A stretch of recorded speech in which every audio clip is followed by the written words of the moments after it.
This is Aussie Mac Zone. We'll cover everything Apple, including Macs, iPhones, iPads, and more.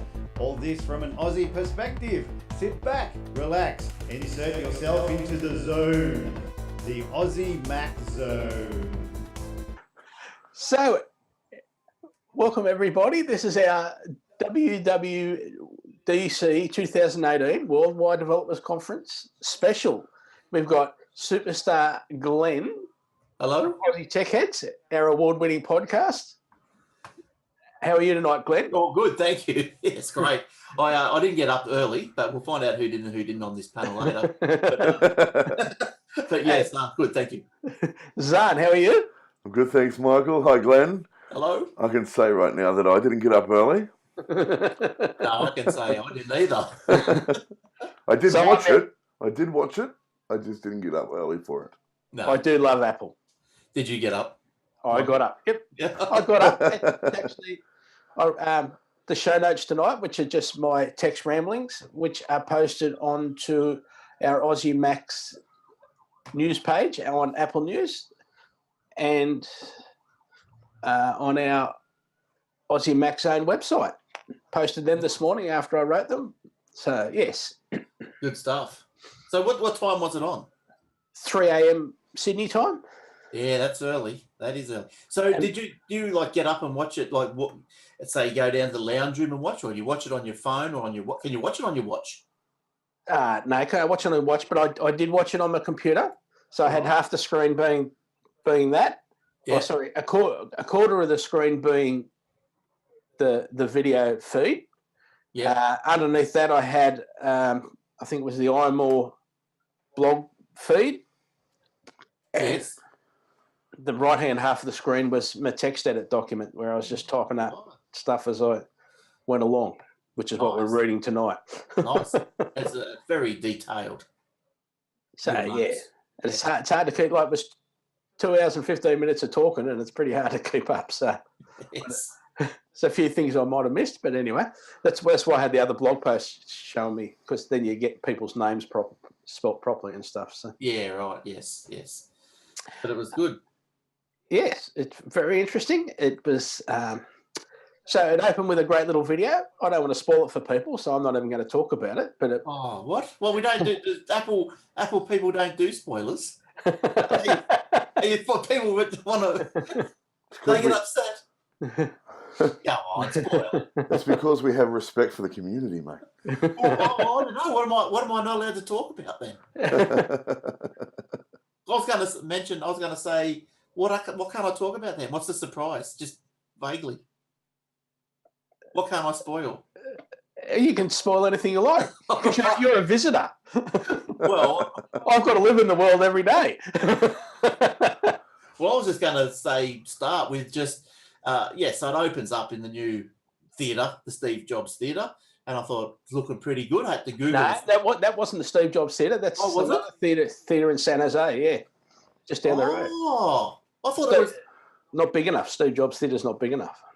Oh, because I was going to say, because I Googled the Steve Jobs Theatre, it said I'd held 1,000 people. Yeah.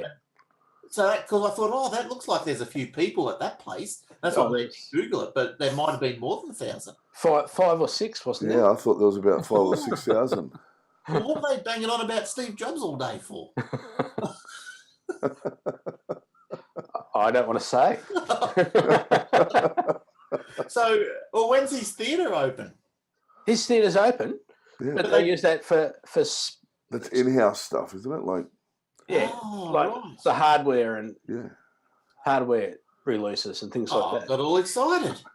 I went and saw plans and everything. I saw sketches how half of it's underground and there's about the top, and it sits up on a hill so everyone can look over the expanse of the landscape and down at the over yonder, bathed in sunlight, apple sunlight.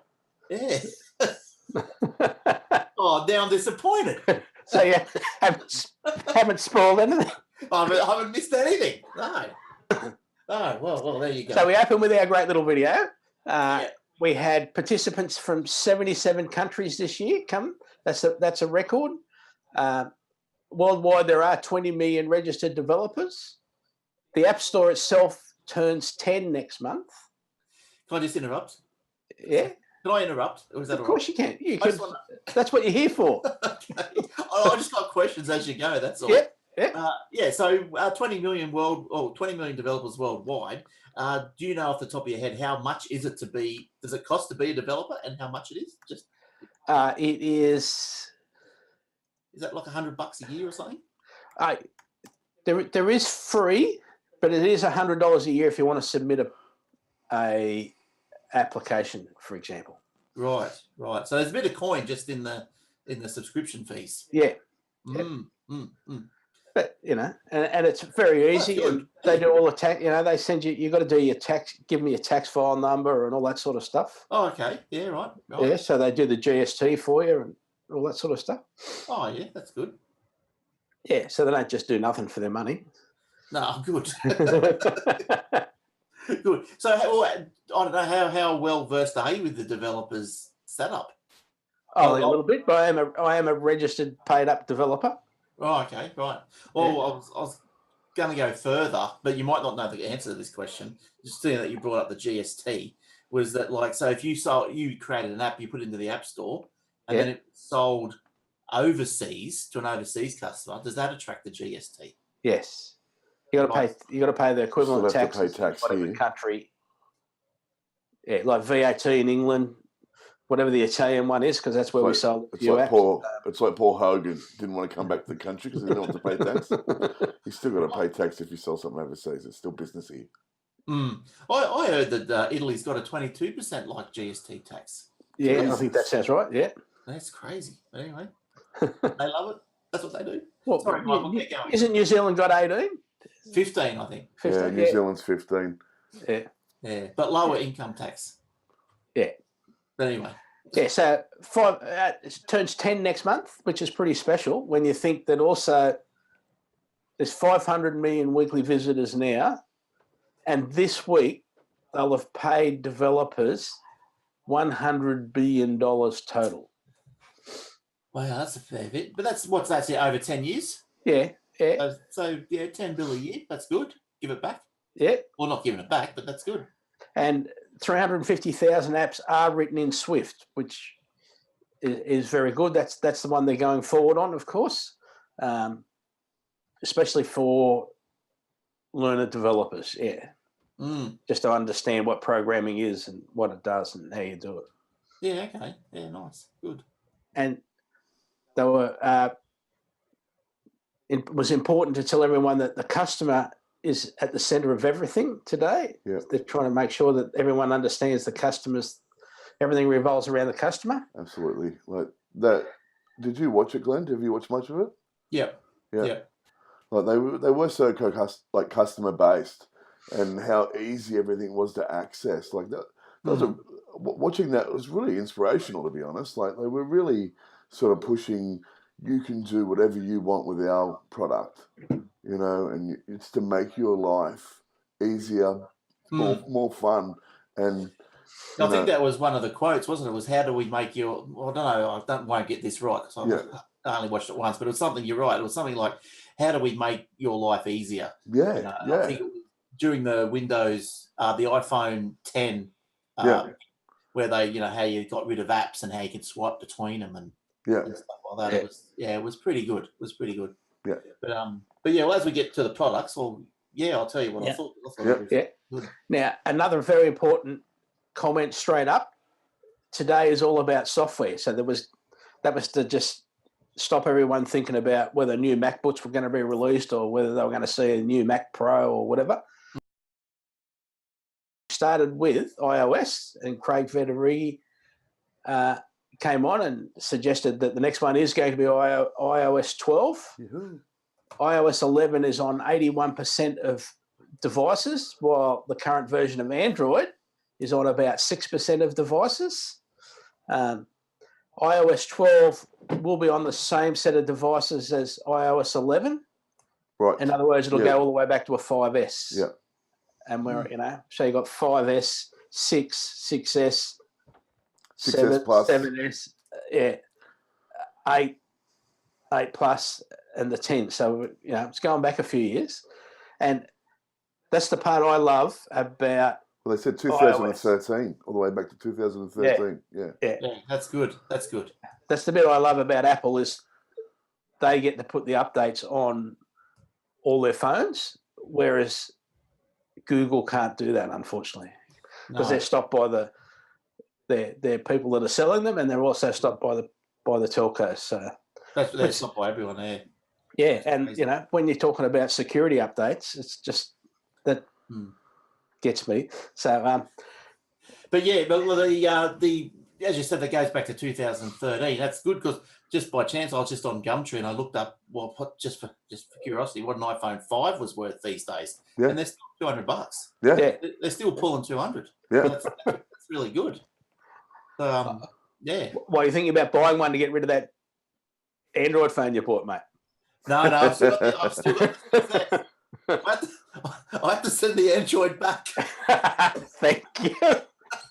The French rest, Your Honour. Told you. Yes, well, you did. I didn't learn. Well, if you're looking for a second-hand iPhone, I'm sure we can help you out. So we've got now in iOS 12 on a 6 Plus, apps launch 40% faster. The keyboard, they're 50% faster.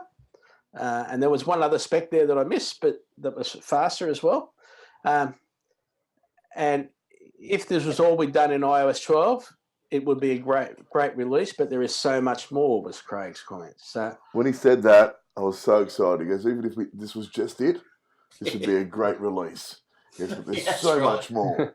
And I'm like, here we go. What do you got? Like, so it was all about, initially it was all about tidying up the code, doubling down on reliability, all that sort of talk, which is great. It's important. Yes. You have all the whiz-bang stuff, but if the phone generally only works 80% of the time, it's a waste of time, isn't it? Yes. Now, iOS 12, an easy way to experience augmented reality across the system. And they've partnered with Pixar to create USDZ, an augmented reality file system, a 3D render that can be placed into the real world. Augmented reality quick look, AR quick look is the app. So they brought out the CTO of Adobe they're bringing it to Creative Cloud with some new apps. Then Craig and they did a demo. They did a great discussion. Demo. Yeah. So what is the AR augmented reality thing? What does it do? And places stuff in the real world? What's that mean? Yeah, well, so they did a Lego demo where your kid builds this little Lego model. Then you get your phone or your iPad, launch the app, and you can start doing things based on that model that's on the display that you're playing with. It gives you so much more. So, say your kid, you're for a single parent, you can only afford so much Lego, So you've got that Lego there. That's all they can afford. You've got your because every kid has an iPad anyway these days. So they got their iPad, they go down, they select the app, they get into it. It builds a whole world around them. That one piece. A whole Lego world around them so they can interact. And, you can use like the Batman Lego, you can use the hot rods they've got, all that sort of stuff, helicopters. There really is no limit. It was a pretty fantastic demo. Was that the same one where they were playing games in the real world? Yeah. It's just after, yep. Yeah, that was pretty cool. That was good. Yeah, that was the Lego one. They've also sorry, Michael? Yeah, they've got a new app called Measure, which is basically just a really accurate way of measuring, say, a room or an office space or whatever you want to go and measure just by clicking, dragging. And there are other apps around that do it, but having it in the operating system effectively it just makes it more reliable, speeds it up, and then shares out easily. Why do you think they included that, say, down such low level into the operating system? Was there a big need for this? Was there a pull to say, well, let's let's put this there. Why would they put something like that in? Like, why not be content with that as an app? Do you think? I think because of AR, to make AR work so well, you've got to have all the calculations being done at a low level, haven't you? Right. So, okay. I think that's the reason, is that they've bought it so that information's there straight away, and people could see how easy it was to work, and then they can start using it themselves. Whereas if they've got to go and get an app, people just don't. A lot of people just don't even think about it. No. Whereas that's there. Oh, I want to measure that picture frame or whatever. Bang, it's done. Not just with the Measure app too. Not just that. Like, you can measure your room. So say you're a student and you move in a house, and your bed's X amount of size. You can measure your bed and then go in where you're paying less rent. Measure the room. Make sure your bed fits in there. It's just simple things like that. Yeah. How does that do? How does it measure? Like, how does it reference? What? Well, because it was on the iPhone 10, right? Because it's got that the sensors going out, Right. And it's working out the 3D. That's why he could measure. He did 2 demos just on an old suitcase, where he went bang, bang, bang, or he just held it over a picture and just took it, and it said, the picture's this size, bang, like that. Yeah, that's pretty exciting. I like that. That's good. Yeah, it just shows that, like, how many objects they've just gone over and over and over just to work it out. Because it only took like seconds. Like, yeah, it's pretty fast. Yeah. In fact, too, like, I liked it when they did the guitar representation. How big it would stand on the table, and that sort of stuff. So you know exactly how big it is. Yeah. And that was using the Fender website. They just looked at a guitar there, and then Fender's obviously given them the specs and said, all right, put that as an AR part of the app, and And you could do, like, it'd be great. Imagine going to IKEA. Yeah. You go to IKEA, you go look at a table or a lounge or whatever, you get the specs, you measure it with your phone, go home, see if it fits in your lounge room. So that's one of the augmented reality apps already. I don't know whether it's in the Australian store. I haven't actually looked, but IKEA, you can do a lot of that already. Yeah. So, and a lot of it was, so you've got to remember, augmented reality on the iPhone, that's the world's largest augmented reality platform, because there's so many iPhones out there that are capable of doing it. They've got improved face tracking. They've got a thing called persistent experiences, shared experience, and 3G object detection. Now, shared experiences mean there's always 2 users, and you can have an observer as well. Yeah, right. So, like was demoed, they then demoed the Lego one, which had 2 people playing the same game, but actually 4 people can play in the same space on that particular game. Yeah, some of the demos are really good. Yeah. As they should be. And like when he was talking about the apps and like the App Store itself being, 10 years old next month and everything like that, I was thinking, like, that's really good, like that they've lasted that long. But then when he said, like, 10 billion requests a month, 10 billion requests to the App Store a month. Yeah, that's crazy, isn't it? It's just No, it was 500 million weekly visitors to the App Store. Yeah. The 10 billion is the Siri bit later on. Yeah. Oh, right. And I saw you got a trillion mentioned as well. Yeah. Trillion. That was the Siri was a trillion, wasn't it? No. 10 billion, Siri's 10 billion a month. Yeah. What, 10 million? 10 billion? 10 billion. Yeah. 10 billion, hey Siri. Yeah. Yeah, nice. So what about even like our next subject? Yep. So there's a trillion photos captured in iOS each year. A trillion photos. And as we know, most of them are crap, but we don't care because you just throw them away, right? How does it know? Is it just taking not a stab in the dark? Is it going to what's uploaded to the iCloud? Or how does it know how many photos your device is taking? Is it just with people that have got, like send data usage to Apple? Yeah, I would imagine so, yeah. So you'd be safe to say there's more than 1 trillion. There's probably about 1.2. Well, yeah, it for the would one have to people do that with don't opt in, yeah. it would have to do with data usage and sort of cloud upload as well. So they could do with both. That's a hell of a lot of photos. Yeah. And Michael's right though. Most of them would be crap. Yeah. I wonder how many of them are taken by drunk blokes, sending photos to women. The inside of your pocket. That's right. Now we've got new search suggestions before you start typing, and then there's multiple search terms. So you can have surfing and holidays, or surfing and dog, or the search also includes places and larger categories like museums. So you can just say, show me all my photos from museums. Yeah, nice.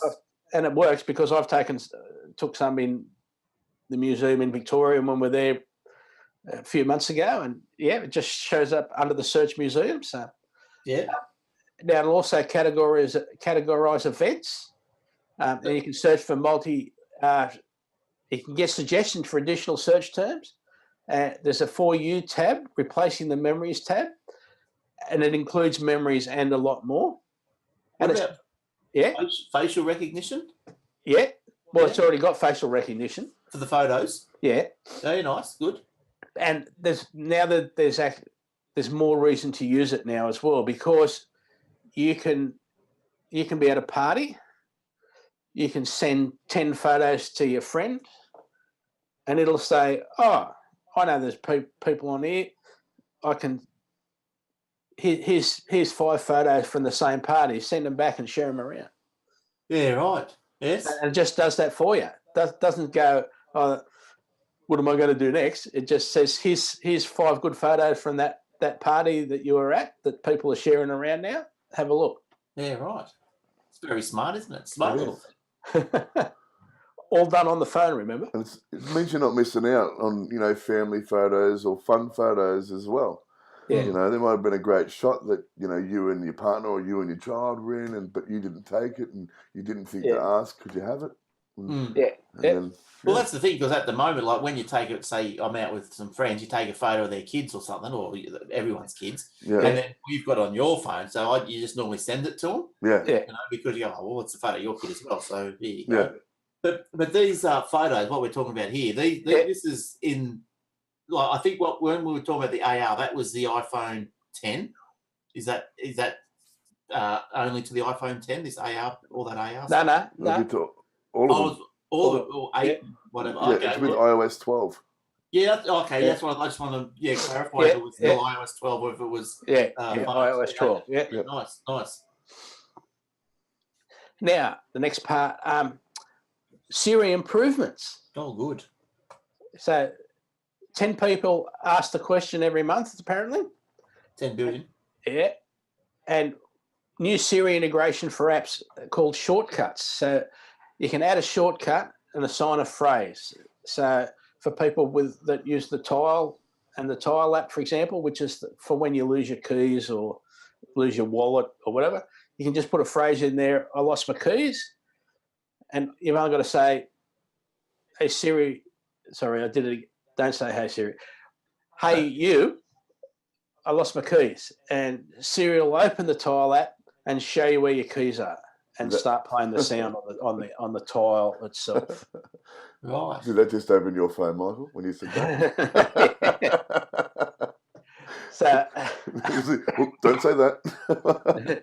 So we think, and what I found out today was there's this app called Workflow that was bought by Apple, I don't know, 8 months ago or something, and it's for doing automation on your phone, right? And so the way it used to work was, and still does, because they're still adding updates and things to Workflow, even though it's owned by Apple. So you would have to put information in your app for Workflow to access. Then Workflow would have to put information in their app so that your app could access the Workflow. But Workflow wasn't bought by Core OS or whatever for phones. It was bought by the Siri people. So the Siri department took on the workflow people. Yeah, right. So, so all of the apps now, you can just put a little thing in there and you can say, this is what I need. I lose my keys all the time. Hey, you, I lost my keys. And you just put that one catchphrase in the app, for example, and you don't even have to think about launching the app anymore. You just go, do the words, I lost my keys, and, there it starts beeping over on the corner or under the lounge. So it's like a voice macro. Yeah. That's good. And effectively what it's doing is stopping you having to think about any apps. It's just taking you away from the apps, but still integrating the app. Yes.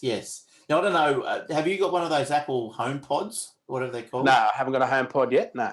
No, well, I had a bit of a go at and I just want to demonstrate that what you were just talking about, but I had a bit of a go at a Google Home Mini. Yeah. And so I just say I'll play a radio station, like play Triple M, and it's like must be like one of these macro phrases where it just goes, okay, here's Triple M, and it just plays it from TuneIn Radio. Yeah. So that's good. Well, I've actually on my to-do list, Glenn, is adding Google and Alexa services so that people can say that and play Aussie Tech Heads or Aussie Mac Zone or Aussie Crypto or whatever.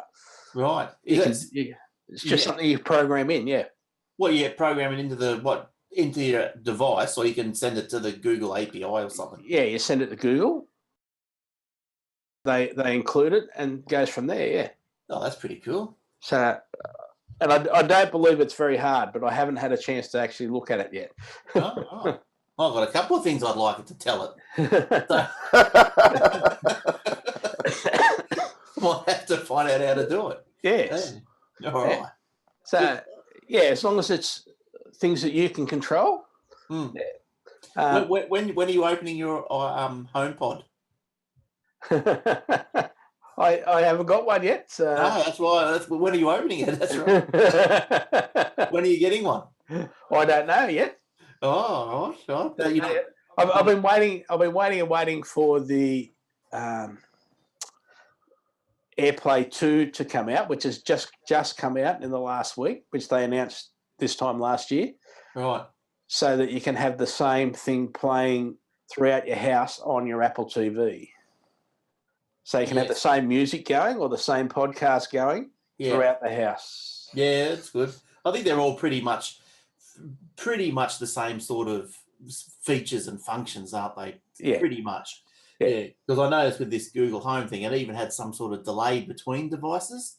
So because sometimes if you stood in the middle of the two, you could hear a delay between one or the other. So you could actually program a delay into one of them, so you would be just synced. They're saying because we've just had this, it actually, instead of starting play, say you're playing a song in the kitchen with one HomePod, and you're trying to play a second song in the same song in the lounge room. Yeah, it doesn't. It plays them at the same time.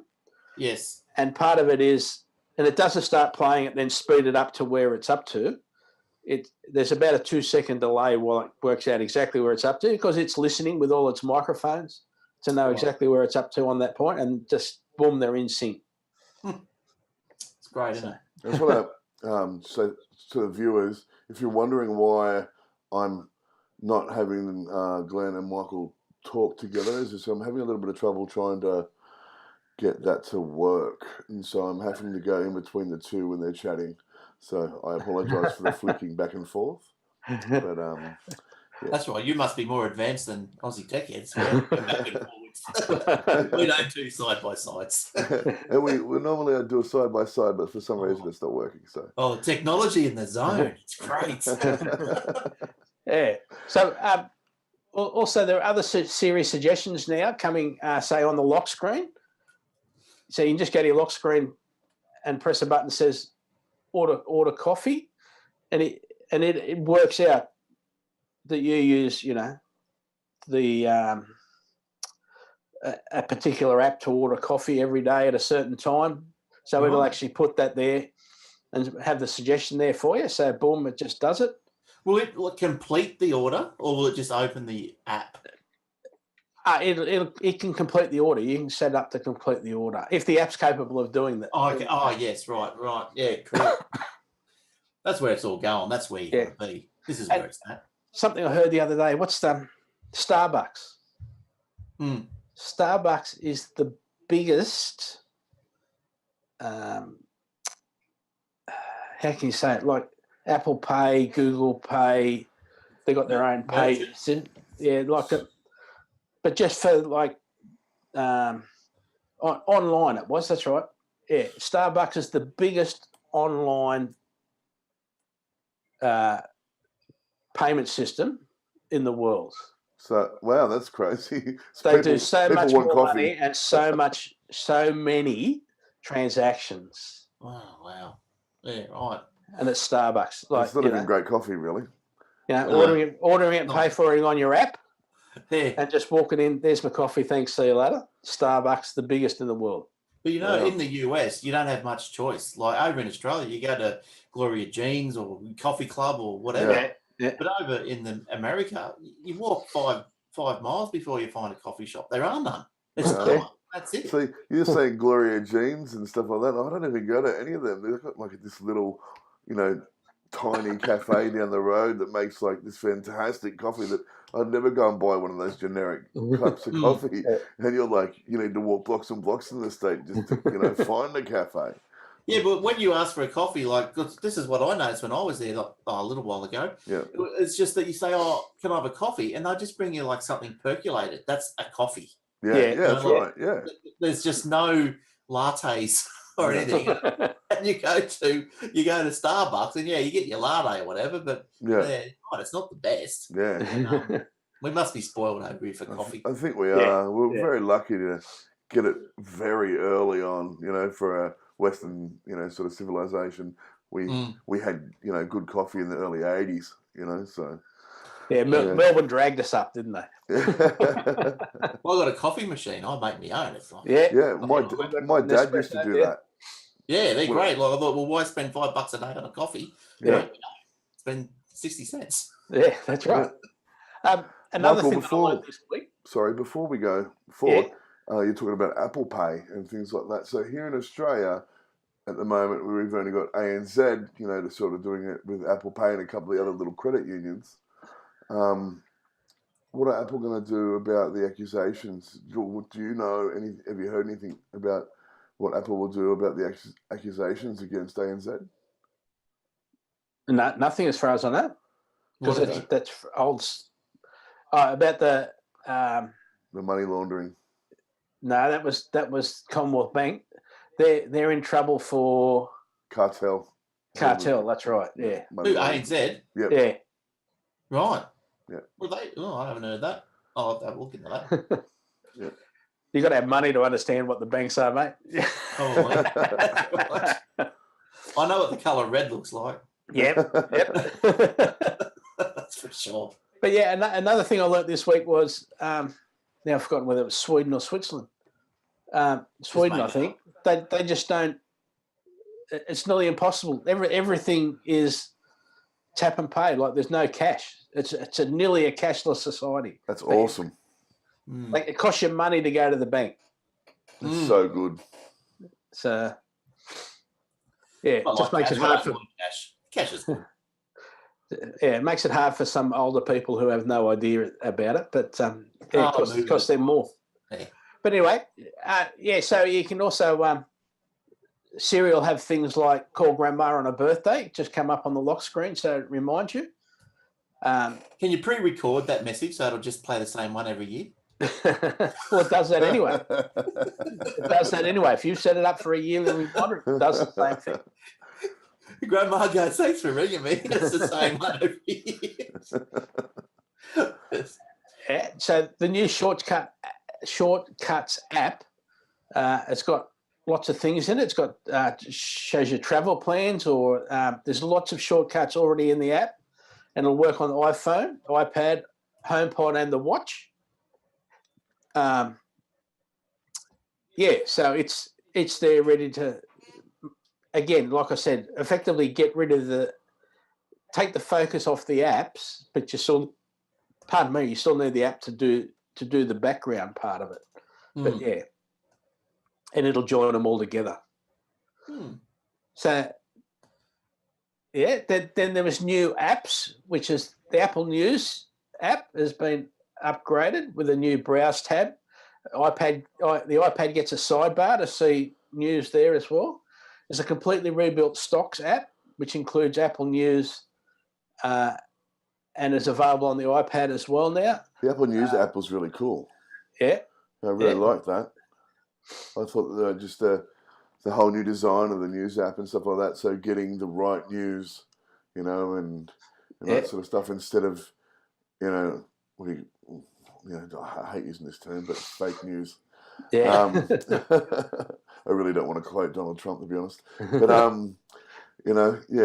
think that it's great that they're using, reliable sources and stuff like that to give us our news. It's really cool. That's good. It's respectable. And voice memos are now on the iPad and have iCloud sync. So just with those three, we found out later on why they were all rebuilt, which we'll get onto as we're talking, but they're totally newly designed apps. iBooks has been replaced by Apple Books, which is ebooks and audio books. And CarPlay, this was really big, now supports third-party nav apps. They show the Google Maps and Wave. So with the CarPlay, yeah, I don't really have a car with CarPlay or anything, but if you bought a car, do you get a choice between, say, if you wanted the CarPlay, or is there another one? Is there a Google Play, for example? Yeah, there is. But there's Android.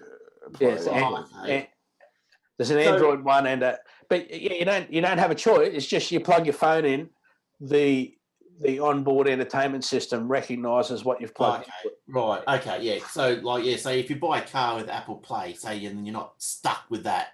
No, it's got everything on it. Yeah. Oh, okay. Yeah. Right. I wondered how that would work, because then I thought, well, then you'd find people not buying certain cars because they. You can buy stereos that are just Apple compatible though. Right. Car stereos. Yeah. Well, they're Apple again. They're Apple and Android. Yeah. Oh, are they? They are both. Yeah, they're both. Yeah. Oh wow. Okay. They just push the Apple Play a bit more. Yeah, right. Because I was looking at some the other day, and I thought, well, I'd like a stereo in my car that's fully Apple compatible. Yeah. So what is so Apple compatible or whatever for the stereo? I've got one that just goes through Bluetooth. Is there more functions that I should be using? Well, there's actually less functions because, but it'll let you do your messages. So it'll read it to you. You can say, read me the next message. Right, okay. Or read me that message that just came in, and it'll read it to you, and then you can reply to it. Right, nice. Again, you got navigation, things like that. That's the advantage of it. Do not disturb, all that sort of stuff. Oh, yeah, right. Good. Yeah. Now, this was big on the Google one a couple of weeks ago as well. So we're talking about managing habits and distracted time with built-in features. So do not disturb we've had. So yeah, this is big. But now we've got do not disturb during bedtime, for example, and it won't put any messages on your phone. It'll just have a blank screen. So you get up and you go for your pee in the middle of the night. You come back and you don't look at your phone and go, oh, there's all those messages waiting for me to think about it. You just can't see any messages there in the morning till it knows you're up and going and about in the morning. Then it'll show you the messages. Because that's not too bad. Because I know with now at the moment the phone keeps lighting the room up, so I've learned to put it face down on the bed, because otherwise all through the night it's just going wee. That's right. Interrupting your sleep, giving you mental fatigue. Yeah, twitching. And for people that aren't old enough to get up in the middle of the night and pee, it's also good because it's not waking them up with a ding or anything like that. So a limb. That's right. It's okay, I'm in that club too, but I just wanted to point that out. Yeah, and you can be in a certain area and have do not disturb on, and when you leave that location, and I know this at kids at school, they'll have this will help them because they can have do not disturb on while they're in class, and when they leave that classroom, they can get all their messages. Right, because I know the latest iteration of Windows 10 has got a do not disturb, like it turns Facebook alerts off and email alerts off, I think. Yeah, but it looks like they're all going down that track. It's a mental health type thing, I think. Yeah. Okay. Yeah. So we've got new notification controls. So you can be a lot more attuned to what you have come up on your lock screen. And it also Siri will suggest turning notifications off that you haven't used for a long time. You don't use this app anymore. Why have you got notifications even turned on for it? You never reply to it, or you never read it, or you can get rid of group messages at the same time. Yeah. And that's the one that got everyone's applause. You can group notifications together, and you can also throw them away together, and that got a big applause. Good. So the next thing that came in was screen time, and that'll give you a weekly activity summary about what times you spent on apps, when and how often picking up a phone. Includes an app limit. Yeah. So you can include total usage on an iPad and the iPhone because they're synced. And so at the end of the day, you can say, well, I don't really feel like I've achieved anything. Then you look at it and go, oh, geez, I was on Facebook for 4 hours. And another good thing about this is parents can see their kids' screen time summary, and they can control the allowances, including there's a downtime setting now. So you can say it's bedtime, you just can't use it. You can set it to set your own limits as well. Like Michael said, like you at work and you've used Facebook for 4 hours, so you can realise that you're doing this, set your own limits. Like it tells you, okay, your limit's up, but it's not going to stop you from using it. No, because there's a button there that just says keep going. Keep going. But it's reminding you're probably pushing your luck, you need to do a bit more work. Or, like you're not out and you're not socialising, you're not being the best you can be, sort of thing, Yeah. Well, I guess it's like a habit. You just don't know you're doing it. Yeah, exactly. And so they're trying to break that habit, I guess, with all the garbage with Facebook, earlier this year, and that people are realising that we're not interacting as much. We're more online and stuff like that, and they want people out in the world. Yeah, missing out on life. They're not saying don't use the phone. Google aren't saying that. Microsoft, Apple aren't saying don't use your phone. They're just saying we want to make you aware of what you're doing on the phone, so you can just adjust your habits. Yeah. But like anything, you can turn all this off. Yeah. So I guess. So if you want to be, I don't know, call it what you will, maybe pig-headed about the whole thing, you just turn the whole thing off, like the app control business off. Yeah. And go and hide in the cupboard. Yeah. But that wouldn't interest you anyway. Yeah, the controls, that wouldn't mean anything to you anyway. So enjoy the cupboard. Yeah. So the next one.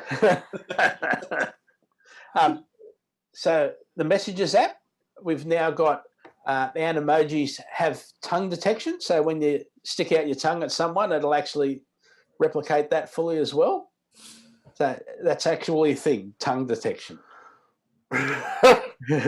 We've got new emojis, which is a little ghost, a koala, a tiger, and a T-Rex. That should make Mason happy. It will make Mason happy. I'm glad the koala got a That's good. Australia got a fair bit of, even though we didn't get pointed out, there was a lot of Qantas ads on there too. Right. Qantas showed up in a lot of things on today's show for some reason. I didn't notice. I was sort of doing other things. But it was in the news app about Qantas stopping using their 747s earlier than anticipated. There was another one about I think it was the travel app that was on Apple News. So it was just, there was a photo of a Qantas plane, for example, in photos, and just little things. Maybe Tim and Alan are chums. could well be. Now there's also a new one coming called Memojis, which is a personalised an emoji where you get lots of face styles to choose, then you get lots of hair colour, then you get hairstyles, then you get eye colour, then you can put glasses on and basically make up something that you want to be as your personalised emoji. Yeah, right. That's fun.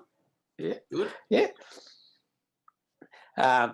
Kelly Peterson came on stage. There were lots of diversity on stage today. So from the messages team, and did a creative for an emoji and lots of options, like I said, skin colour, the number of freckles, the hairstyle, the eye colour, the hair, the lips, earrings, eyewear. Lots of sunglass types you can have and glass types. Well, so you'll be able to find out how you look in that dress without putting it on there. That's right. Still as beautiful as ever. And proud. Look at me, I'm a pretty little bumblebee. You got now fun effects that are in the messages app camera as well. Shapes, text, stickers, live filters.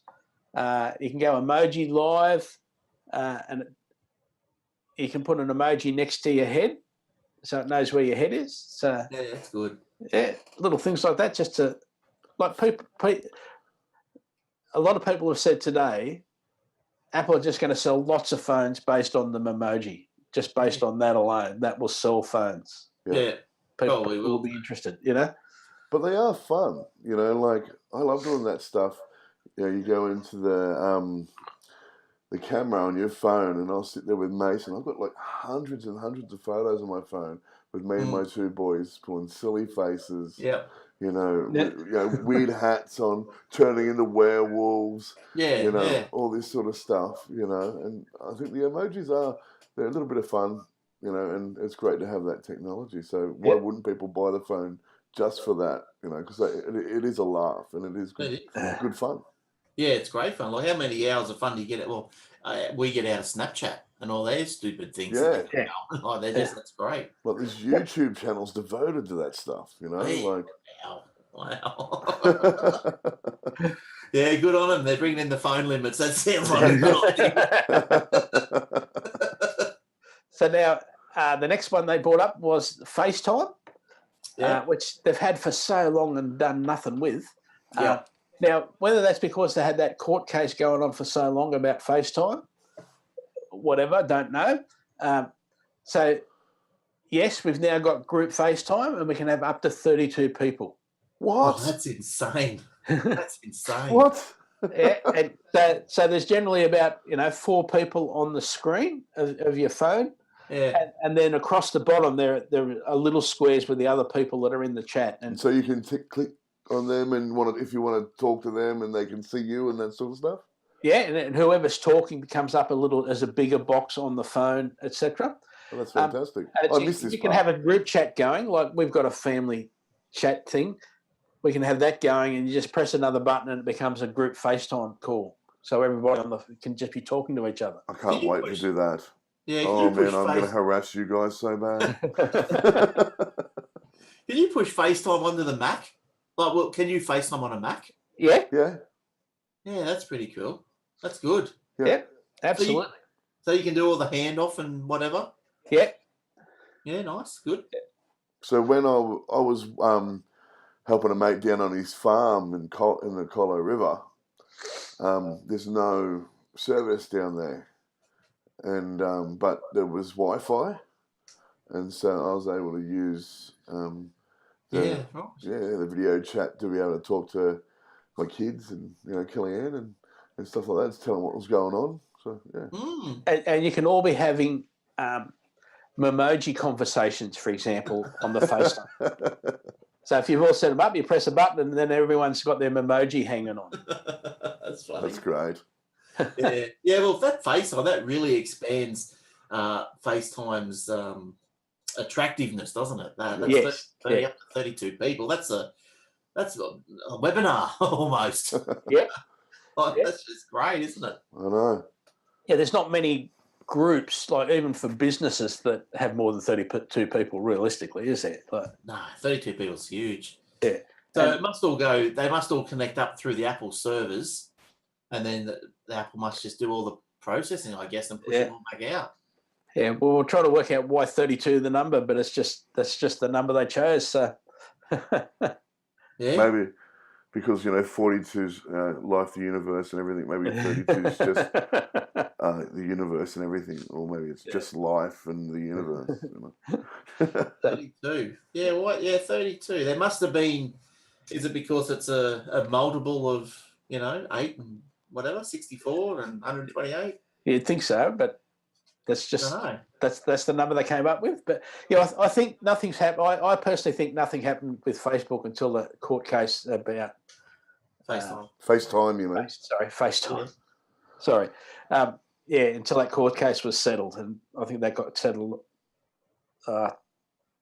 halfway through last year. So I think now they know who owns it, and Well, that's good. Yeah. So we just had a message from our listener. Well, it's Kellyanne. And she said, Mason said hello. He's so excited. So, hi, Mason. Hi, Mason. Hello, Mason. How you doing, buddy? Were you up at 3 a.m.? Did you get Daddy up? He was definitely up at 3 a.m. Next He can year. be in the ribs. Yeah. Next year, yep. Yes. So then, now we're going to talk about Apple Watch.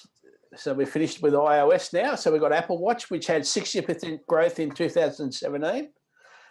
They talked about the Apple Watch saving another person's life, which is what's basically inspiring everyone at the moment, I think, on the Apple Watch teams.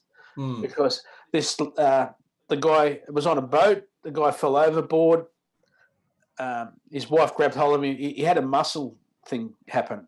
So his wife's got hold of him with both her arms, so she can't let him go and then get the phone. Yeah. And she used her watch to dial 911 or 911, isn't it? What 911. 911. Yeah, 911. And that was, and he's still around. So that's great. Imagine, I don't know if they have the presence of mind to even do that. Think, oh, hang on, I'll just make a call on my watch. Yeah, that's great. But this is not the new watch, because the new watches have got the SIM in them. So this must have been an old. Yeah, it doesn't matter.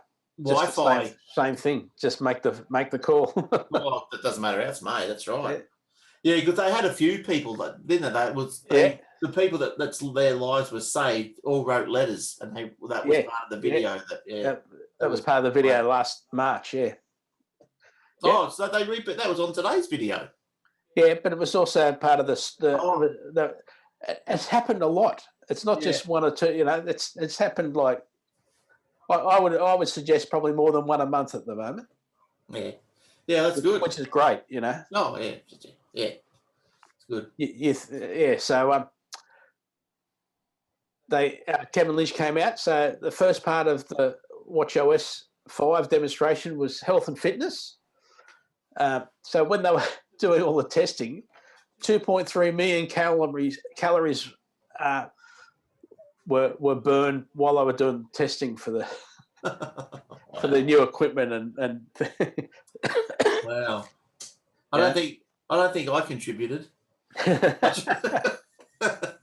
So you've got there's a new activity feature, so you can have competitions between each other. So you can just on the watch, you can just say, right, we're going to have a competition this week, 7 days, see who can not do much, who can stay on the lounge the most, Glenn and I. I'll win that hands down. Well, the only calories I burn is when I cook bacon, so. Yum. So you can earn points when you compete against your friends, and when you win, you get a new award. Nice. Yeah. Nice. There's a new workout type, which is yoga, and it's a proper section because you had a generic workout type, and yoga wasn't a specific one, and now it is because it measures a few other points. Oh, that's cool. Again, there's a hiking one now, so it also measures different points. There's more running info and a pace alert and cadence.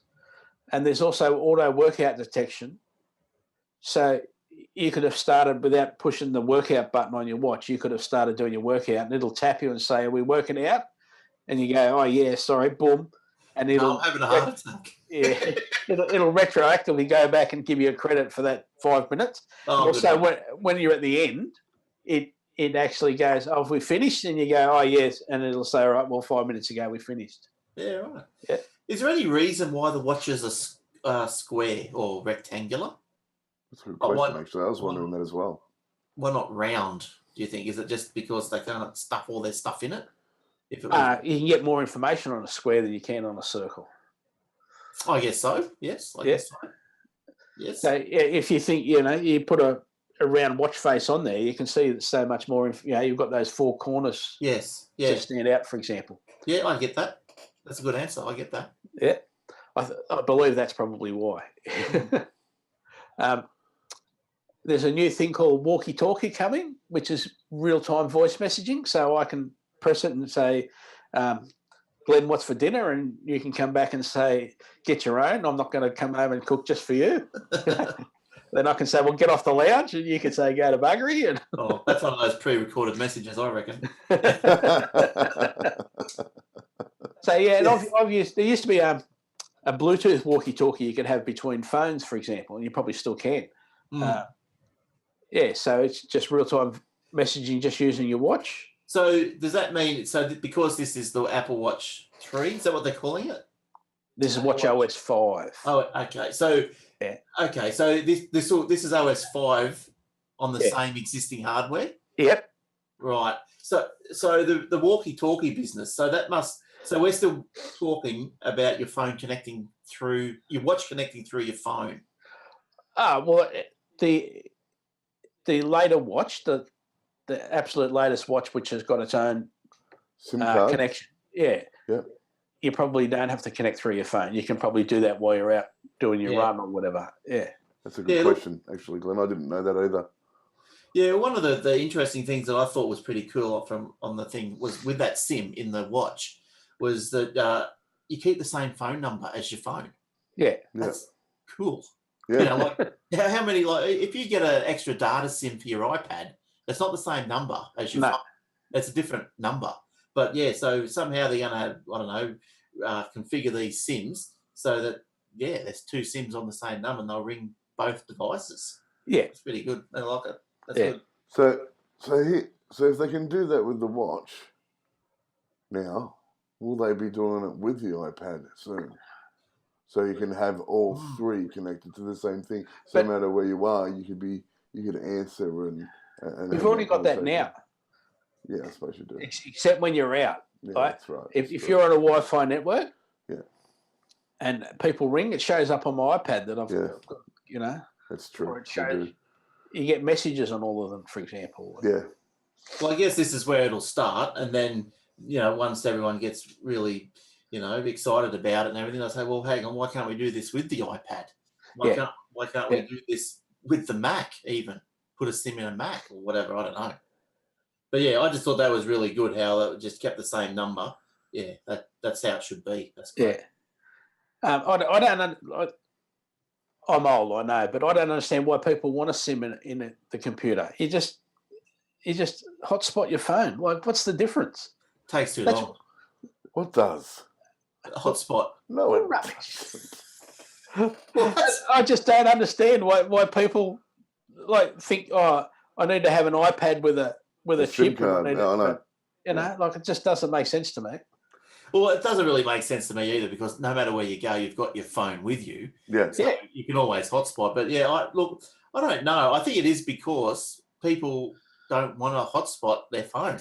Yeah, right. I was only just teaching my grandma how to hotspot her phone to a laptop. So because she's with the caravan, sort of camping society or association, sorry, and Camper Van Association of Australia. That's it.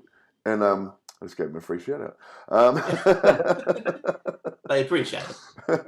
They're all too old. They're not watching. Anyway, I just showed her how to hotspot a phone to a laptop so they can watch movies on Netflix while they're camping. Yeah, nice. Yeah. Yeah. Yeah, well, I don't know what it is because, like, my mum hotspots her phone to the laptop, but then she bought an iPad with a SIM in it. So I don't understand. I just I don't either. That's what I told her. I said, I don't know what you're doing. Why? Now, on the Siri watch face, which has got lots of little things, we're going to get third-party apps now, and suggested content. So that will be a lot better because the Siri watch face is helpful, but if you haven't got all your information, you've either got to have all or nothing, don't you, effectively? How loud is the speaker in the watch? Like, is it audible? Like, is it loud?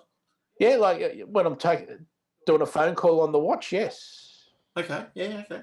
Yeah, I've seen him take a phone call a few times when we were out working on the car and stuff. And can you put headphones into the watch? No, but you can pair your Apple AirPods, for example, with it. Right. So any Bluetooth headset you can pair with it. Right. If you want it, yeah. I just love it when you're talking on the phone because it just reminds me of Dick Tracy when I was a kid. Yeah. Like, into the watch. Into the watch, sorry. Yeah. It's pretty good. Now, another new feature is you don't have to say the words, hey, S-I-R-I. You just raise your wrist now and just talk. Mm-hmm. So they figured that the exact place you sort of raise your wrist to is enough to say, all right, well, he's obviously talking to me. Does it know your voice? It must. It must know your voice as well, you'd think, yeah. Yeah. So maybe they're giving it enough smarts to recognise you? Yes. Because you could raise your wrist and the mate standing right behind you could say something and might not be that good.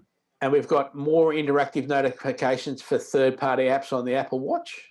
Yeah.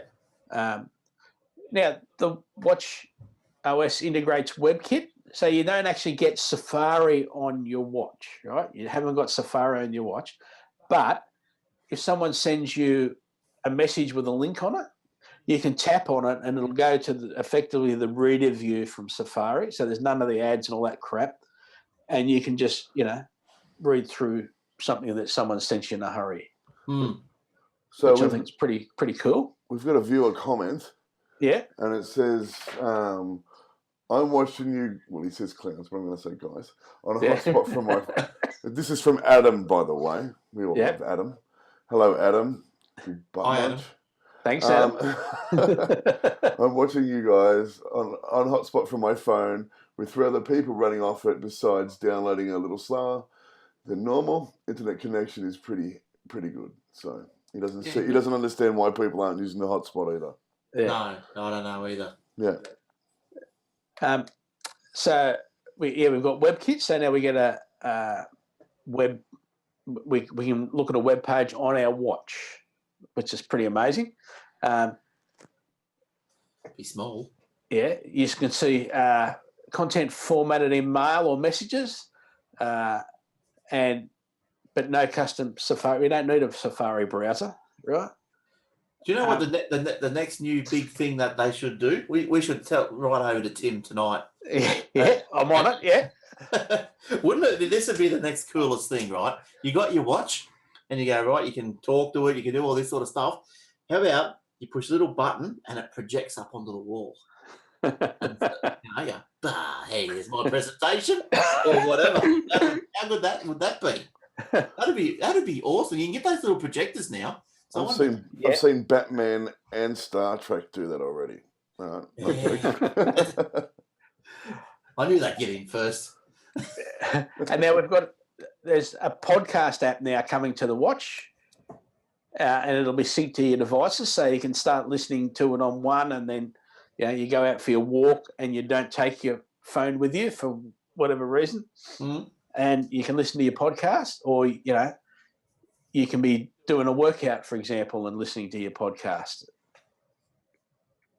So that's good, because the podcast app that are available for the watch at the moment, we've only got, forward, back, pause, turn the volume up, whatever. But the podcast app, like Overcast, for example, when something else shows up on the watch, it stops the podcast. So this app will work in the background now. So that's all right. Yeah, because I find that's what you want. Like, I don't know if it automatically starts. I know I jump in the car, I'm listening, on Bluetooth and my podcasts to the car. Yeah. And then when I get out of the car, then I'm fine. I've got to pull the phone out and open the phone and push play because I want to listen to it even that's in my pocket while I walk into the house. Yeah. So I want to listen to what I'm listening to. Then one of the girls came out. I don't have her name, and she did a demo on a workout bike. So she did her demo for about 12 minutes, riding non-stop on a bike. So firstly, she was looking at a website on a watch that she tapped, and it said, "I'll tap you when the page is loaded." So it's smart, you don't have to sit there. Come on. And she did her exercises, and she beat her. There was another person she was having a competition with, and she beat them, and all that sort of stuff. And she was starting to breathe a bit heavy by the end of her workout, but it was she was doing all her stuff, riding the bike non-stop for about 10 minutes and talking for 10 minutes. So it was. Yeah, and like when they demoed the watch when the lady was out on the lake, and fair income, I just thought, oh, this is rigged. I just thought that audio's too clear. But when they come back, take it at face value. I think whoever it was, I don't know if it was Tim or the watch dude, but they just said the only thing that this woman had on her was the watch. There was no other microphones. Yeah. She was coming through, admittedly there was a little bit of a lag, but that's acceptable. It wasn't nothing out of the ordinary, don't get me wrong. Yeah. There's a bit of a lag, like split second. And but the audio from her watch while she was out in the middle of the lake, there was no. I couldn't tell whether it was that windy or not. But there was no. How the wind across. Yeah. It was good. That was excellent. That was an excellent demo. That one. Yeah. I could not believe that audio was coming from the watch, and even obviously had to be loud enough. The watch had to be loud enough for her to hear it. Yes. So, no, that was really good. I enjoyed that little demo. Yeah. I liked it a lot. Now, another thing coming to the watch, which I think this is awesome, student ID cards will be the watch. So it's coming to 6 universities in America to start with, and then it'll just expand out from there.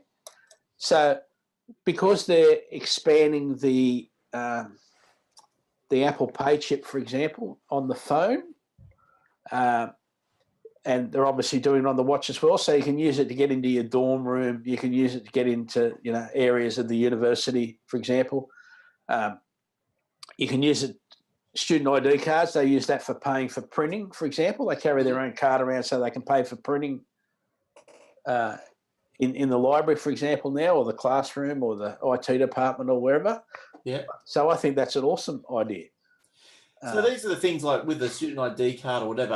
Will you be able to load your own? Like, say, I'm just thinking if I go to the gym, right? I've got a card that I put around my neck. I can't forget it, otherwise I can't get in. So, I wonder if you can start programming, or if these places can program. That's the idea. Yes, you will be able to. Yeah. Yeah. Right. That's good. That's pretty good. Yeah. So, for example, on the Apple phone now, you can put your Woolworths loyalty card. So you can tap it, and there's my loyalty card, and then you can double tap, and there's my. Dan Murphy's more importantly. That's Karen after I've paid, because it's BWS, because it's Woolies as well. Yeah, so the watch looked pretty good. It looks pretty good. I don't have one, but it looked good. Yeah, no, it's coming a long way.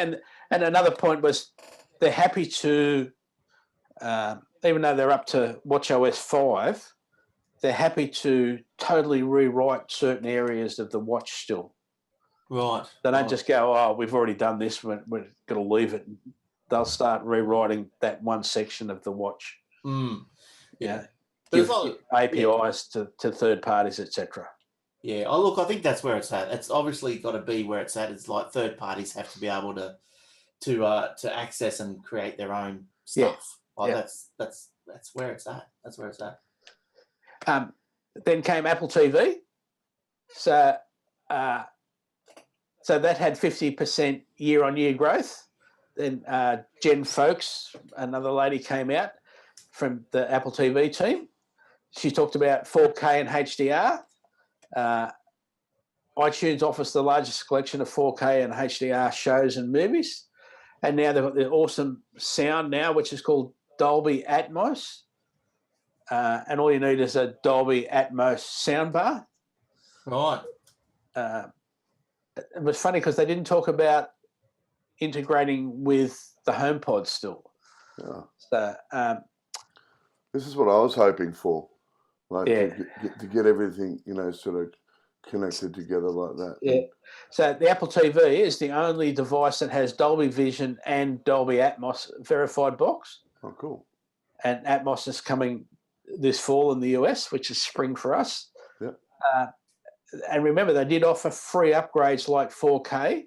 So they'll be doing that also for the sound. So it'll get Dolby Atmos. For the sound. They'll upgrade the sound on the movies that you already own. Oh, awesome.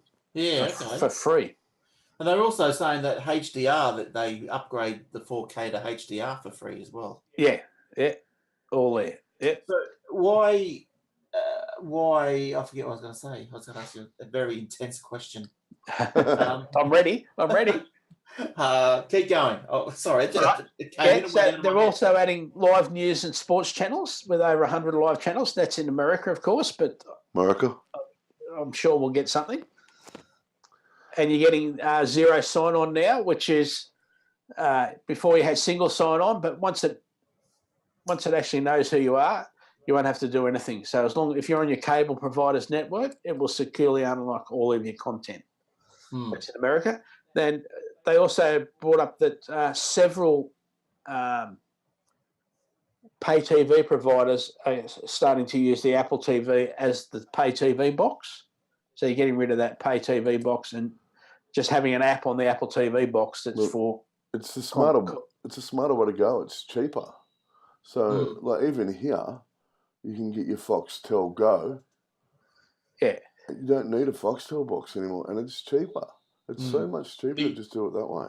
I think you just lose your recording ability if you don't have a proper box. No, you can still But a lot of them offer. Yeah, the catch-ups and... Yeah, but they offer... You can download. You can record it on their, like on Foxtel's side. Yeah. Oh, yes, right. So you can record, like the French one, you can record 4 shows at the same time, I believe. Yep. Yeah, right. And watch them whenever you want to watch them. That's right. Yeah. Through the Apple TV box and through their app. And they're doing that. They're doing that with Foxtel now. Yeah. Right. Optus was doing that a few years ago, but they were told to can it because I think they were doing it with sport, and the sport got a bit antsy because because they weren't paying for the record. They're only paying Now you've got Optus Sport, so you can get your Fetch box from Optus, and they got Optus Sport on there, and you can still record it on their Fetch. So that's what I was going to ask you is, do you know by chance how much data does a 4K movie on average take to I personally have no idea. I don't have a 4K TV, so I haven't thought about it. I've only got a 1K TV. my TV's about $80 to get 1K. So they mentioned that the Apple TV remote is in Control Center on your phone, but it's already in Control Center on my phone, so I'm not quite sure why they did that. But another interesting one was maybe not many people are using it, so they thought they might have sort of just mention it. Yeah. So when you're looking at your screensavers, you can tap your Siri remote, and it actually tells you where that iceberg's from, or the river shot, or the aerial shot driving down the main street. It actually tells you where it's from. And another big one is, and you can swipe between your screensavers now. And the new screensavers were shot by astronauts on the International Space Station. So there's a whole new of film screensavers from the International Space Station. That's Nice. awesome. Yeah. Cool.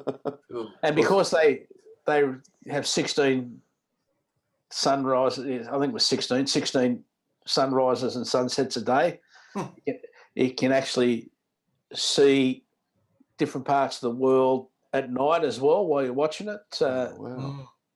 And that's the amazing one, is the nighttime shots. Yeah. So if you got, let me do a quick little calculation.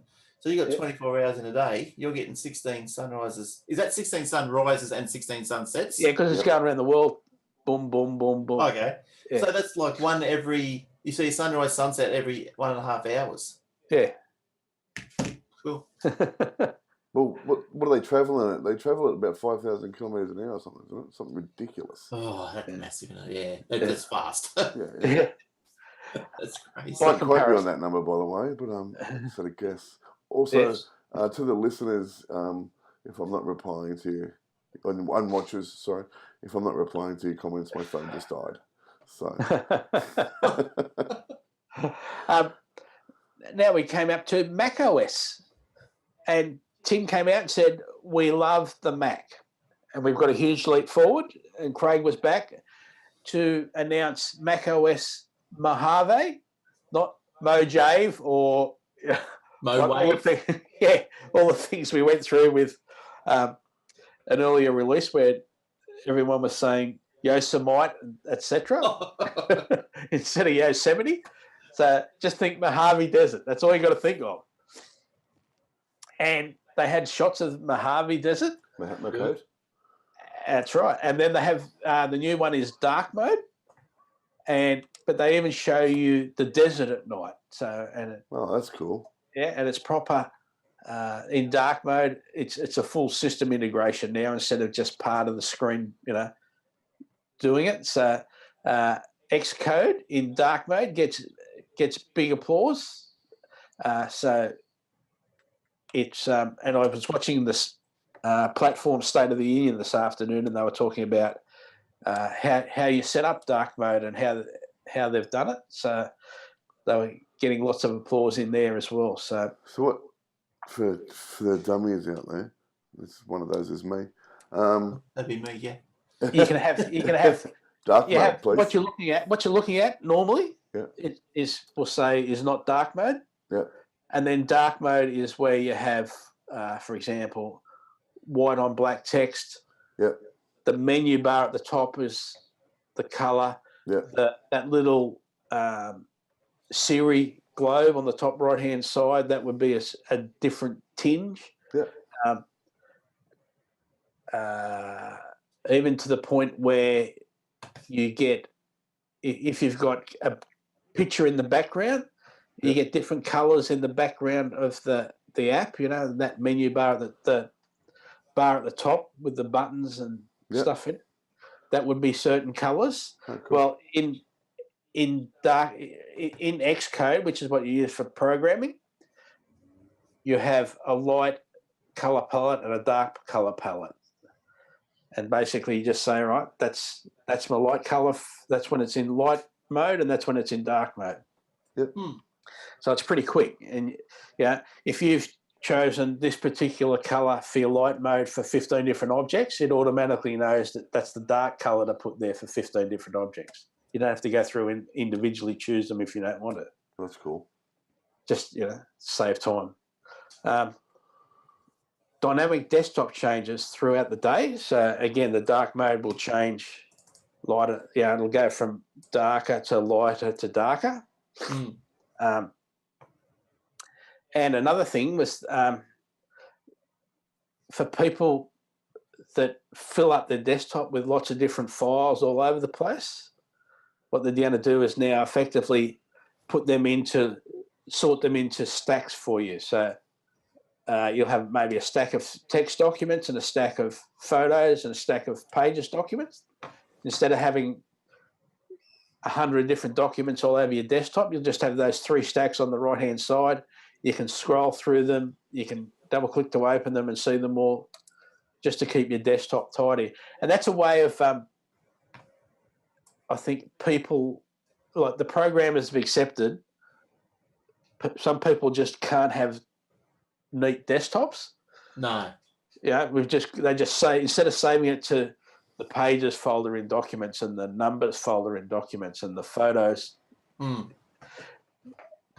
people just save stuff to the desktop. Well, we're just going to file it for you into these little stacks that are on the side. You can still go through them easily. You can scrub through them, see what's in there. You can arrange them by kind or tags, pardon me, or by date. Yeah, that's good. Yeah, so things like that. So they were, and we've got more new Finder changes as well. There's a gallery view, and you can create automator actions. And this is like automator. Everyone's worried about automator being killed off, but they talked about creating new automator actions. You have to tell me what automator is. It's a scripting language for Apple machines. Okay. It's been around for a long time, but the guy that was in charge and for the last sort of 10 years, he left to because we thought they weren't doing any more with it, but apparently they're still doing it. But again, maybe it's the workflow company staff doing more.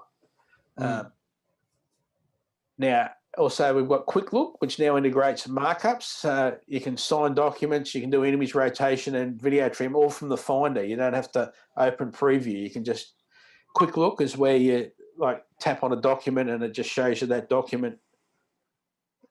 So you can do just markup and things straight away. You don't have to open it, rotate it, then save it again and then close it. We've got Screenshot, which is video integrated into screen shooting. Also adds screen capture for video and a HUD to easily control it. Heads-up display, HUD. So what happens with that? HUD? That screenshot, yeah. So that's... it just gives you a little thing on the screen where you can control your video capturing, yeah? Right, okay. I'm thinking HUD in a car or something, it flashes up on the screen. But part of this is... this is the last year 32-bit apps will be supported on the Mac desktop. And so some of the QuickTime things are going away because they're 32-bit controlled apps. Yeah. So this is just getting around that. Oh, fair enough. Yeah. Just, to get us used to it before they take it all away. Yeah. We've got continuity camera, which I'm just trying to remember what that was. I don't remember now exactly what that was. I'd have to look that up again. But I'll have a look. Yeah. But while you do that. Yeah. Now we've got apps coming to Mojave, which is the News app for Mac, which we haven't had. The Stocks app for Mac, which will have business news from Apple News in it. Voice memos for Mac, and the Home app, so you can control your HomeKit devices from your Mac, which you haven't been able to do except through Siri. Now, this is big because these 4 apps are the new, and this is how Apple's testing itself. These are actually apps that work on the iPhone, iPad, and Mac. Yeah, so right. Effectively, they're running the same APIs and the same, like this UI kit interface. So this is their first foray into that, and then next year they're going to let all the developers get into it. But they're eating their own dog food, as they said first. And that's why new Stocks and Voice Memos and the Home app have been rewritten, because they're designed to work on both platforms. The continuity camera serves up quick photo transfer to Mac OS Mojave. Yes, that's right. Yeah, you can go, I want to take a photo using my phone, and it'll go straight up onto the desktop instead of, that's right. Yeah, nice. Very good. But because what happens at the moment is, and it can actually go, that's right, the demo they did was amazing, because he had a face in a drawing that he wanted to put his face into. So he took a selfie and put his face into that drawing, which was on the Mac, just by clicking a button. Yeah. So, yeah, very good. Now, the next thing that came up was security and privacy. So we've got new privacy protections enabled by default. Safari enhancements for security, social sharing and comments tracking. Apple is shutting them down. What are social sharing and comments tracking? So if, for example, you say in that there'll be a link in a web, do you like this? Yeah. They're getting rid of that altogether. Right. There's a thing called digital fingerprint tracking, and that's also being discouraged through data starvation. And what that does is it knows roughly it knows who you are, but then it works out, okay, this is how his desktop's laid out, for example. So the next time that desktop comes up, they know it's you. Yeah. So, or this is how he has his Safari laid out, or another example was maps. Right. Because you don't have to log into Apple Maps to transfer your map from your computer to your phone and etc. You don't actually have to log in to save a map, but it actually just sort of makes up a thing that says, "Oh, that's Fred. It's not Michael. It's Fred." You know, so it's using what they call data starvation, right, to stop fingerprinting. It now presents sites with a simplified system, so it doesn't know that you're using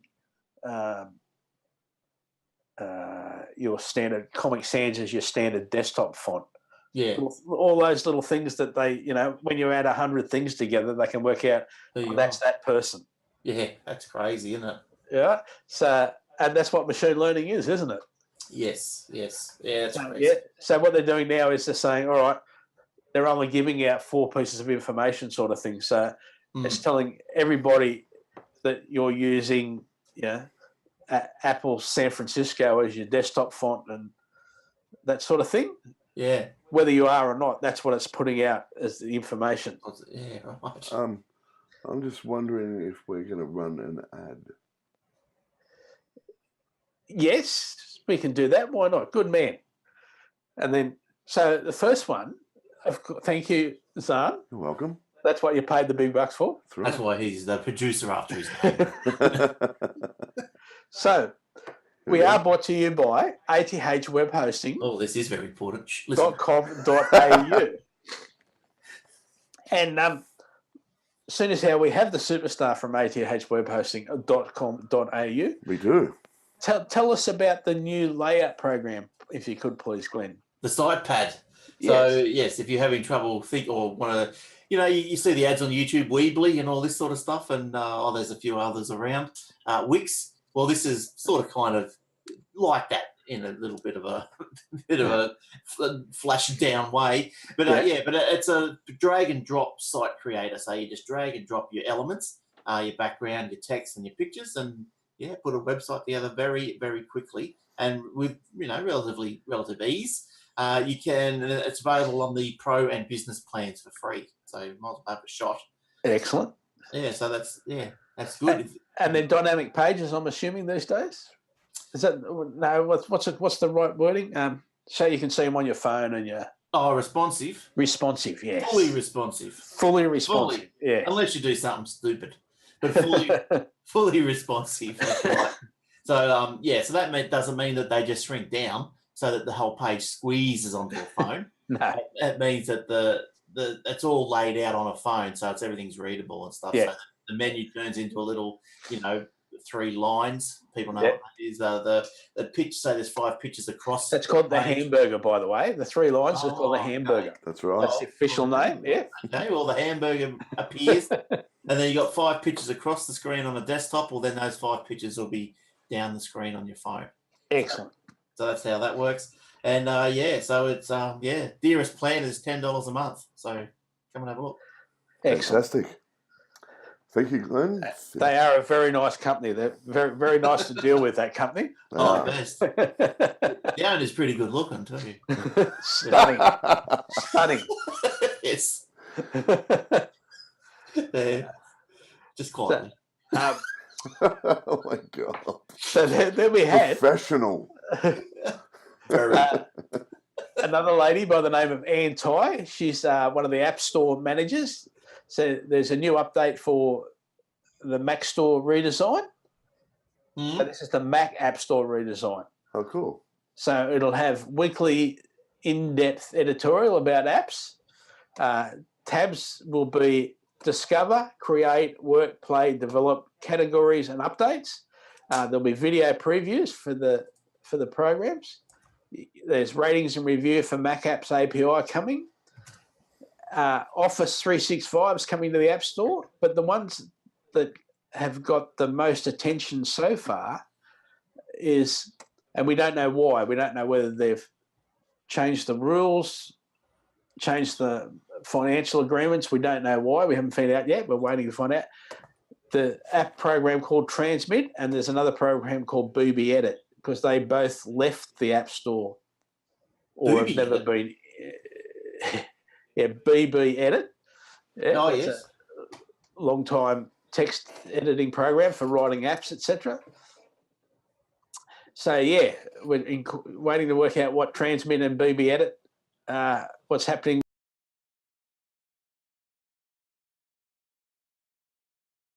We think it's to do with you can now ask, they're setting it up so you can ask the user permission to do things. Like a lot of it this year will be apps will have to say, can I use maps?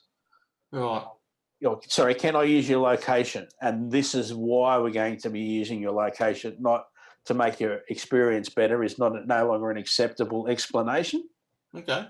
They have to be more precise about why they're using your location, for example, and they have to tell you.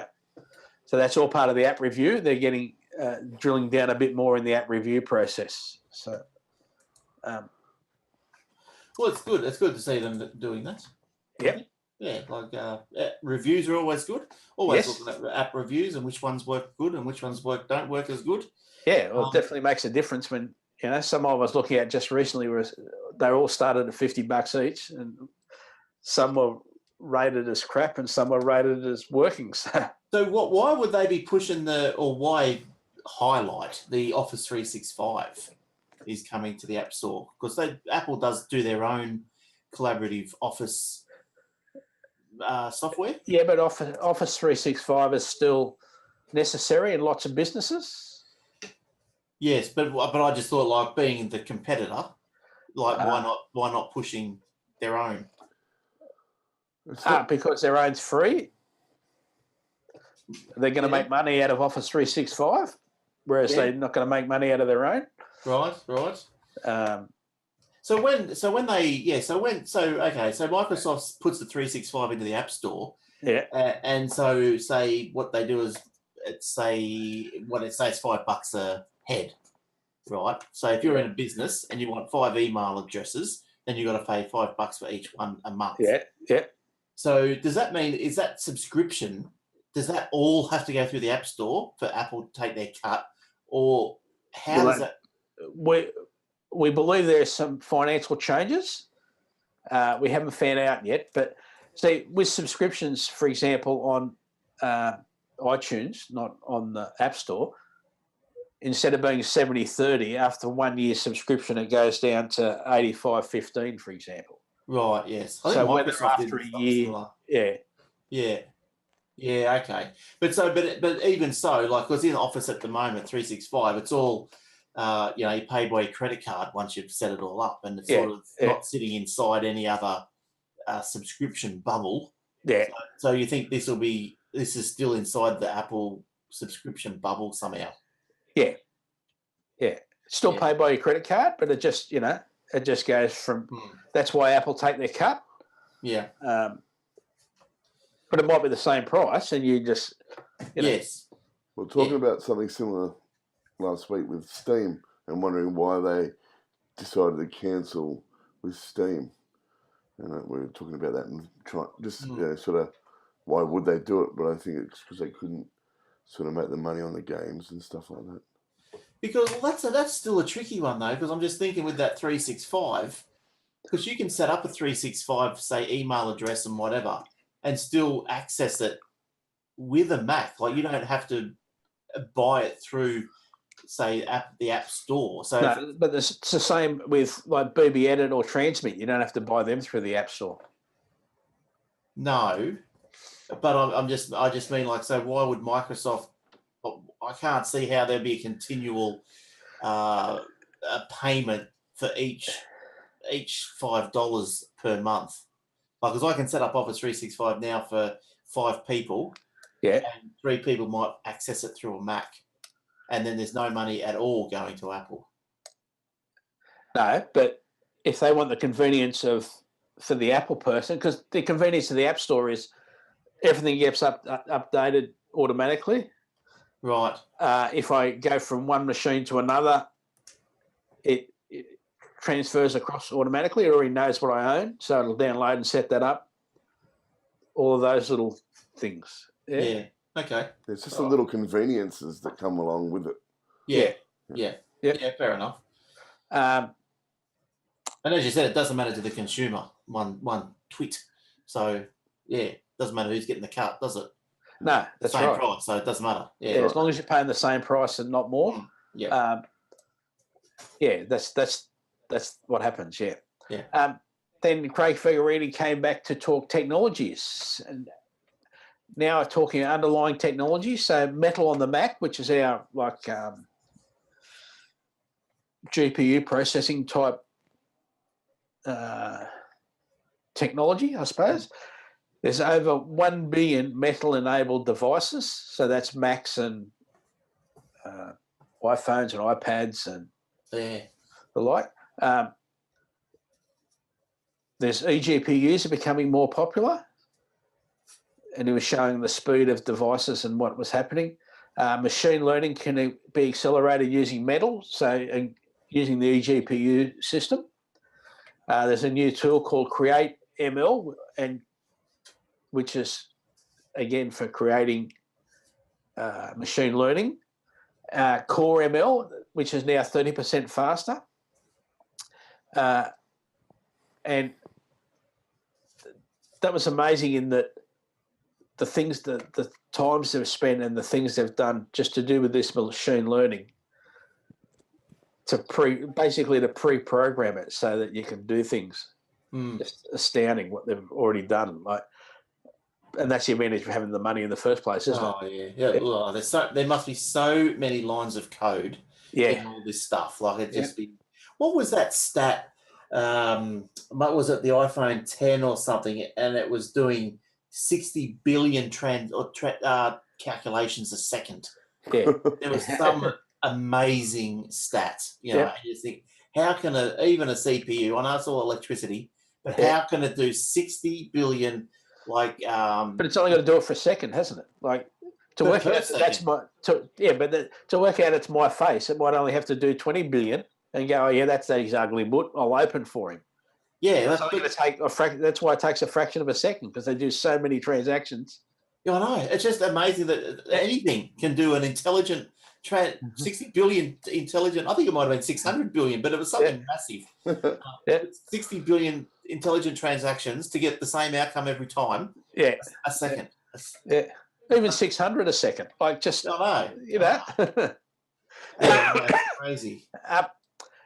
And another question was, are we merging iOS and macOS? And the answer, no.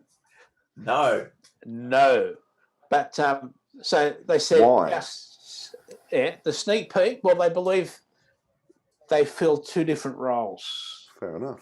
Right. So they did a sneak peek. This is where they announced their multi-year project. So they're porting app from one to another as a pain. So phase 1, Apple only. Phase 2 next year will include developers. And the group FaceTime's also coming to the Mac. Favicons in Safari. But, this is where we were talking about the news app and the voice memos and stocks. These are all apps that have been rewritten so Apple can get a better understanding of how we can work them both at the same time on 2 different platforms. But that means that effectively, if I'm using, we'll say, the news app on the Mac, in the background it must know touch information, but the Mac hasn't got a touch screen. Yeah. But also when I'm using the same app on an iPad, which has got touch, it also must understand how a mouse works. So does that mean that in a year's time I will be able to use a mouse properly and better on my iPad, especially the iPad Pro, for example? You'd have to put a USB port in there. Oh, you can have a Bluetooth one. Yes. Yeah. That's just a couple of questions that came up today. So it'll have the underlying technology. It'll know what to do. But I guess it probably doesn't take much. I'm no programmer, but isn't it if you want mouse identification or use, it's just you just import a library, a coding library, and bang, there it is. Yeah, but it's not available on the iPad platform. Well, I can't say that because Citrix have a mouse which isn't available in Australia, but is available in England and is available in America. I could probably import one from Amazon if I thought about it. That'll work on an iPad. Right. Now, whether it works in every app on an iPad, I don't know the answer to that, but it appears to work in most apps, yeah. Yeah, okay. From what I hear, but yeah. So.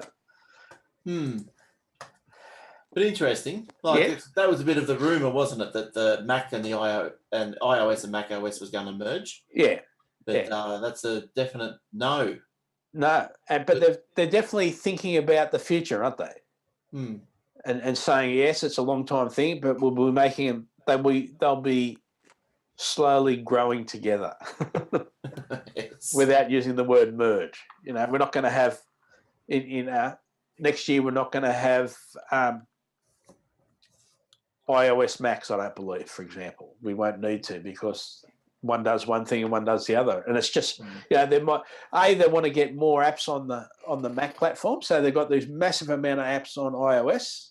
They want to get them on the Mac. They want to get some of them on the Mac, don't they? Yeah. Well, there's look to me. I don't think there's any real reason to merge. To be honest, it's all about data, right? This is your data, your photo, your text, your whatever. It's data.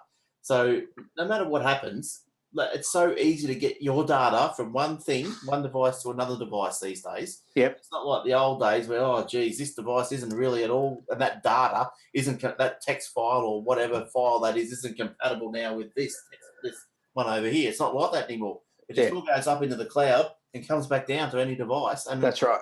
Yep. It just works. Yeah. That's why a lot of schools, for example, use some schools that I've been involved with have lots of Macs, but they use the Google Cloud for storing the files. It's just that's the way it is. Which is easy. Yeah, and Zarn. Yes. We are. Don't forget Aussie Tech Radio. We want to tell everybody about Aussie Tech Radio. Absolutely. Just before we close off here, it's great little 24-hour non-stop podcasting channel. Very good to listen to. It has that award-winning Aussie Tech Heads podcast. Award-winning. Awesome award-winning podcast. It does too. It has a few other good ones as well. Yeah. Aussie Tech Crypto. Yes. Yeah. Go. What's the other one? Oh, there's that My Tech Opinion. There's Aussie Mac Zone. There's a whole raft of them. They're all Australian, which is good. It's 24/7 back-to-back. And new shows each Friday. So, obviously, back-to-back 24/7, you do get a repeat. Yeah. So if you think... Friday, I'm sucking up this week because I'm going to have two shows. I know, you're going to take up a whole day. That's your evil plan, isn't it? That's the right. But the advantage is you have it playing in the background, you'll pick something up. Yeah, that's right. One of them. There'll just be one and bang, you'll pick it up. Yeah, you just stream it. It just streams down and, it starts at wherever the stream just goes round and round and round. So it doesn't matter. You don't start at the start when you log in. It's just you start wherever the stream's up to. And it doesn't matter. You can start 9 o'clock every morning and you have something different straight away. So that's right. Yeah, send it to your Google Mini. Yep. Yeah. And away you go. So Yeah. So then Tim was closing off. So the updates will be available this fall in America, which is spring in Australia, but the developer betas are available today. So if you are on the developer program, you will be able to download them all. I won't be doing that just yet. So when will we get 12? When do we get it? Spring. September. September. Yeah. Okay. So that'll be with the so just as a summary, just a brief summary. Yep. What new iPhones were there? There's iPhone 8 Plus. Is that what it was? Today, nothing. No hardware. No hardware. Oh, so they're just banging on about existing hardware. Yeah. Right. Even the Apple Watch, it's just all OS. Today was all 100% software. Yep. No hardware release whatsoever. Except the Apple TV. No? No hardware. No. Just software. That's just software. Right. Well, they're going on about pricing and everything for the Apple TV. I thought, okay, fair enough. So, they still want to sell stuff. Yes. Now, closing, they had a video by the families of developers. So that was interesting. Is that what my dad looks like? Families of developers. Yeah. Hello. How are you? Thank you. Thank you for your sacrifice. Yes. So that was a good little end. It went with the good video at the beginning. So, but yes, definitely. Even if you only watch the beginning and the end, watch the two videos. Yeah, that was good. Yeah, because the whole thing goes for 2 hours and 15 minutes, I think. Yeah, I think I've watched about an hour of it so far. Yeah. So Glenn's more committed than you bum. Yeah, I didn't sit down and just watch it, like that. I had it going on my little Mac right to my left here. Fast forwarding. No, didn't fast forward. Just let it go. But I didn't realise it went for that 2 hours. It went for 2 hours 16. Just looking at it now. Yeah, 2 hours 16 minutes. Because at 5 o'clock, I'm going. They haven't finished. They don't even sound like they're near finished. And normally, it's an hour and a half. Yeah. But they were still going. So, but I'll tell you, it's a different. When I was over in America a few years ago now, and over in September when this was when one of their talks was on. Yeah. It is such a different feel when the Apple conference is on now and it's sunny. I just had breakfast or something. It's just it's a whole different feel about the whole thing. Yeah. It's different. More mysterious at night, isn't it, when you get up early? Yes. With an espresso coffee. One of your famous ones. Yeah. Macchiato. Famous through the southern western, whatever you are. So that was it. So I'd like to say thank you, Glenn, for putting up with us. Thank you for coming on. I learned heaps. Thank you for reminding me about the ads to keep That's okay. It's my job. So I could suck up for my 2 shows this week. Thank you to all our listeners and friends, and we look forward to it. Don't forget, if you just want to have a quick read of Flow, it's either on our Aussie Mac Zone website or on our Aussie Mac Zone news page on Apple News. Oh, that's going off. So, it's all there. Just good. Basically exactly what we read out tonight. If you want to go back and just get some clarification or find someone's name or, just have a look and we can go from there. Yeah, excellent. Thanks to all the listeners and watchers tonight for the comments. That was great. Thank you, Glenn. Thank you, Michael. Thank you, boys. Remember, thank you very much. An apple a day keeps the androids away.